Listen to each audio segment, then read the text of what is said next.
that at no time will an employee be charged a hiring fee or a recruitment fee or anything like that. 30 to 35% of our population, English is not their first language.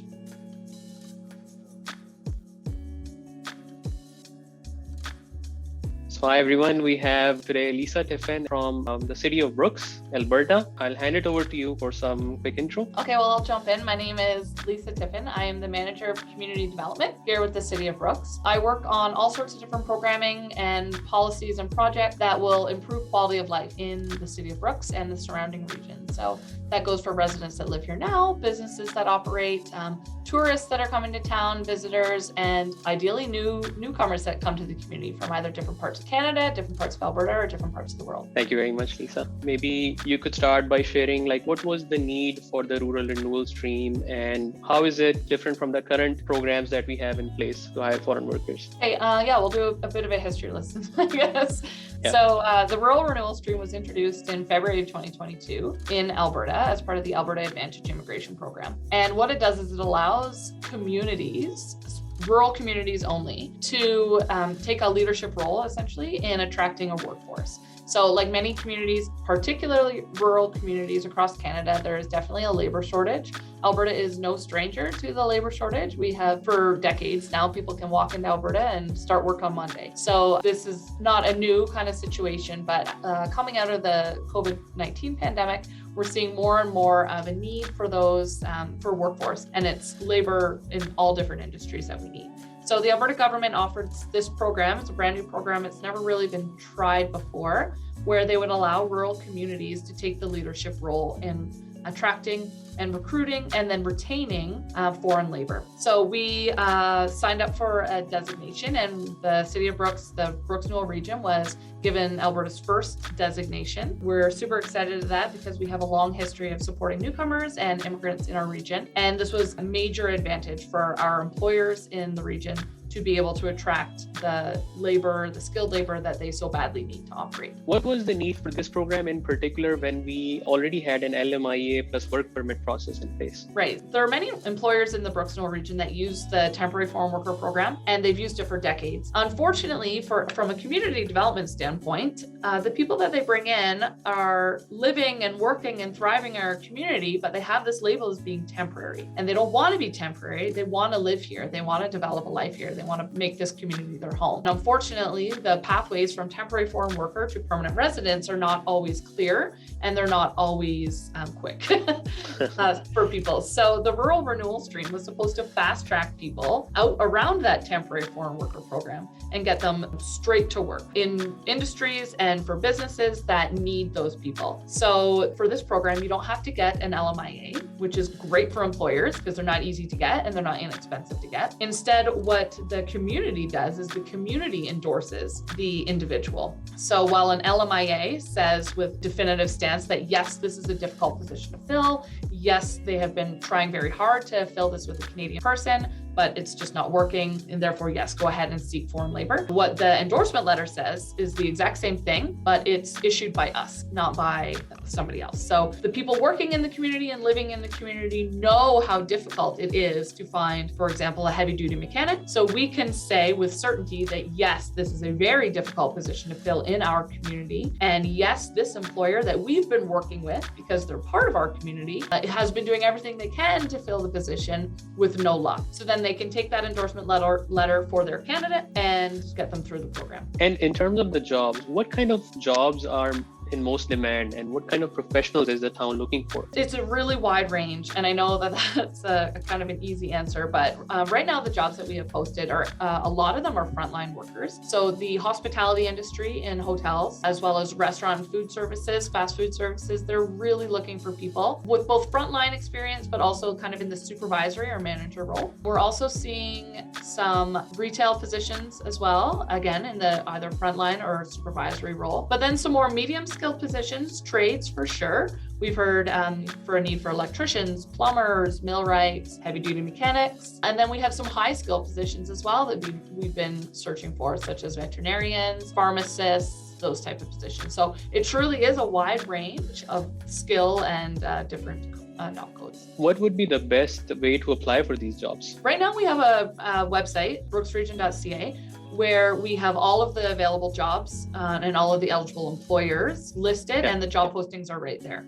So a lot of the job postings actually link back to other job boards such as Indeed or Job Bank, but we list all of the ones that we've worked with the employers and they're recognized to be eligible under our program. So you can go to our website, brooksregion.ca, and all of the jobs are listed there. Right, and I'll also put a link in the description so people can just directly go to that site. I'm also curious, does this also mean that we have a very low unemployment rate in Brooks? It's incredibly low. It's actually the lowest in Alberta right now, which is probably the lowest in Canada.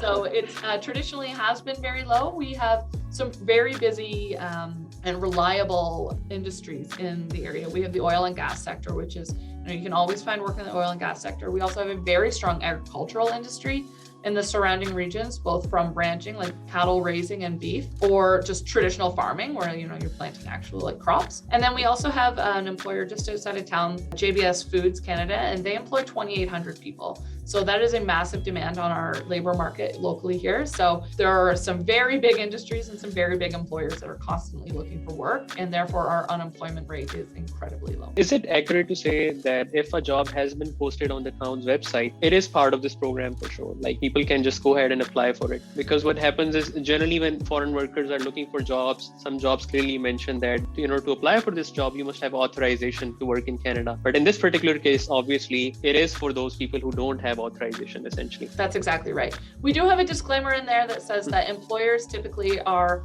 most interested in applicants that are what we call immigration ready, so that they have all of those eligibility requirements already met in terms of, the language testing, you have a passport, you have your educational work all done. Because that just means that they're able to actually start a little bit sooner. That's not to say that an applicant who doesn't have that stuff already in line is not eligible. They're still definitely eligible. They're just not usually as desired as the people who we would call immigration ready. What has been the actual processing time from the time an applicant gets the job offer to the time they're issued a letter of support? So that, because it's done at the municipal level by me personally and signed off by Mitchell, we're real people. We're not some cog in a gigantic government wheel.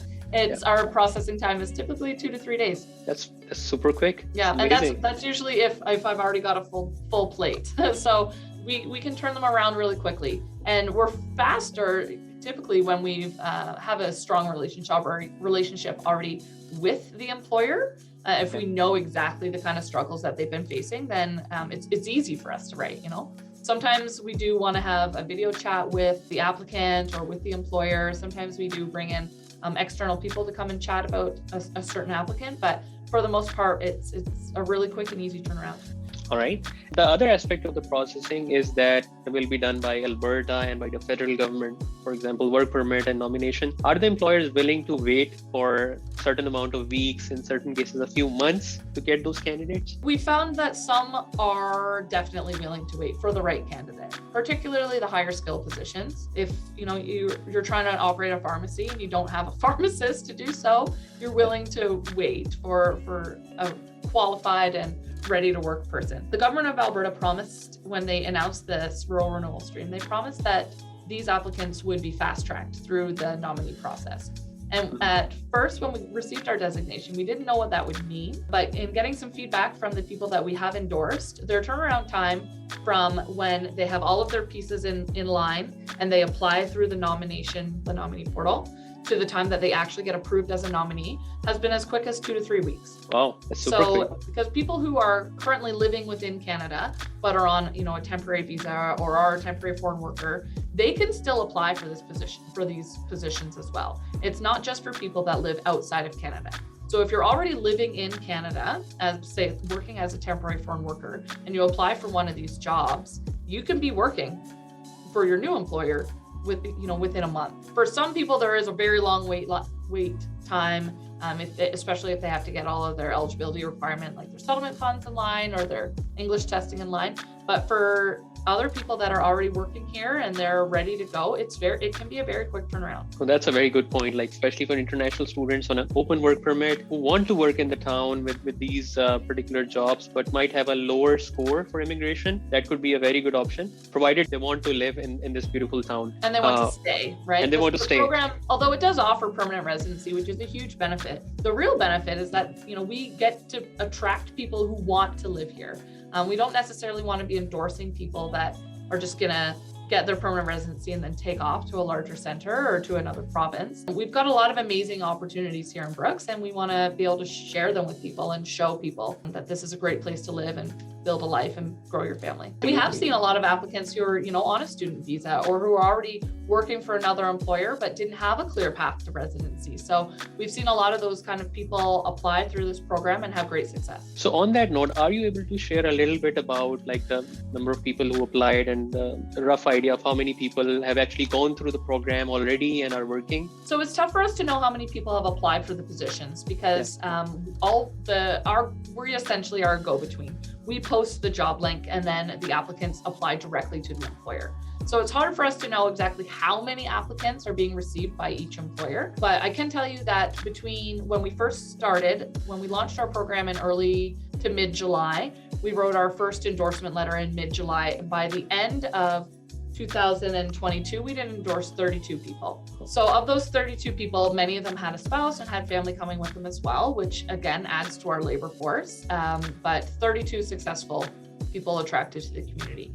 And of them, I'd say our settlement agency hasn't actually had any of them come to them for assistance in settlement, which is telling us that the employers are doing a lot of the settlement work, which is great, or that the applicants, already have ties to the community and they're able to take care of those kind of settlement needs on their own, which again is amazing because we do know that probably about half of them or more are already living and working in the community. Would you like to share any tips for the applicants so they can be different from other candidates? And because there must be hundreds of applications in certain cases. So the employer picks them up or notices them, I guess. Yeah, I think because we do have a number of different jobs posted on there, I think that some people they're anxious and they apply for every single job posted, whether it's a good fit or not a good fit. And I think that while that's tempting to do, we do update that list regularly. We're constantly getting new employers that are interested in the program in a range of different industries and different positions. I would say, one, be patient. If you have a history working in something like healthcare, wait until a healthcare position is posted. Don't necessarily try to apply for a position at a fast food restaurant that the employer is going to look at you and think like, this person doesn't want to work here, or they're going to work here, get their residency and then quit, because the employers are looking for long-term permanent employees as well. The same way that I'm looking for long-term permanent residents for our community. So that's one tip. Although it's very tempting just to apply for everything, apply for the things that you're actually qualified for and that you're going to want to work in for a prolonged period of time. And the other part is to understand the process, because it is a new program and there's a lot of people, both on our end and in the community, employers, and even immigration consultants that just don't know a lot about the program yet because it's so new and there's not a lot of people out there that are implementing it. So do your best to understand the program and the process. We've tried our best to make it really user-friendly. We've laid out a very clear, step-by-step process on our website. Be immigration ready. Employers are really looking for that. Some of them are in desperate need of this labor, so they don't necessarily have as much interest in hiring somebody who's not going to be able to start for 18 months. Many of our employers in the program want to get somebody boots on the ground quickly. So anybody with their language testing done or with their education equivalency already approved, that sort of thing, that will give you a major leg up. Very good tips. I think very logical. In certain parts of Canada, it's not a very common practice, but what does happen is that when the employers post the jobs, there's some middlemen involved as well, and they sometimes ask for a very high amount of funds from the applicants, like hiring fee or recruitment fee or something along those lines. And in certain cases, they're essentially selling those LMIAs. And now we know there is no LMIA process here, but is there any potential risk of such an activity happening? And if so, how can the applicants protect themselves? Yeah, and that's a risk that's been identified, and it's extremely unfortunate that happens. So one of the things that we do to kind of protect ourselves is we do work with immigration consultants that have identified that this is something that happens from time to time, which is unfortunate. The employers that we work with, we're very clear about the expectations. And these are people that, live and work in this community as well. So if they're using this program improperly, they're going to make an enemy out of the city of Brooks. They really are. And that nobody really wants to do that. We have the potential to require any of the employers that want to participate in the program to sign a memorandum of understanding, an MOU, with us that they commit to implementing the program properly, and that at no time will an employee be charged a hiring fee or a recruitment fee or anything like that to cover the costs, because essentially there are no costs to the employer. There's no reason that they should have to for this program. There's really, other than, just greed or whatever it is, there's no real reason that they should ever have to recoup any costs. The settlement services are in place in Brooks and they're excellent. We at the municipal level are here to help. We're approachable, and we're definitely here to advocate for the employers as well as the employees. And there's no cost. There's no LMIA. There's no cost to posting on our website. There's literally no cost and no drawback for an employer. So we hope that they recognize that and realize that there's absolutely no need to ever, have a fee like that in place. That's one of the benefits when the town's management is as engaged as you both are, and that ensures that the process is very transparent. So thank you for that. It's much more of a homegrown approach as well, which is another huge benefit to this program. And we're thankful that the Alberta government offers it to us, is that, we can do this locally. It's ourselves. We know our community, we know the employers, and we're going to hear if something shady is happening. And I think that unfortunately, a lot of times, because the government of Alberta or the government of Canada is just such a large organization, and they're not as grassroots and not as connected in these smaller rural communities, things slip through the cracks and they can't see it as closely, whereas we can. That's all the questions I had related to the rural renewal stream, unless you want to add something else. No, we're just, we're excited. We are, it was really intimidating and daunting at first because, immigration is not typically a municipal program, or it's not within our scope of practice, but the community, Brooks, has a very long history in welcoming newcomers. Our population right now is about 50% visible minority. And of our language statistics are about 30 to 35% of our population, English is not their first language. Wow. So we have some very long history. We're extremely multicultural, and we've been doing this for decades. So we really were a great place to start this program, and we're proud to be the forerunner in it. Oh, those are some amazing stats. I would never have thought 50% visible minority in a rural community. That's amazing. Yeah, incredible.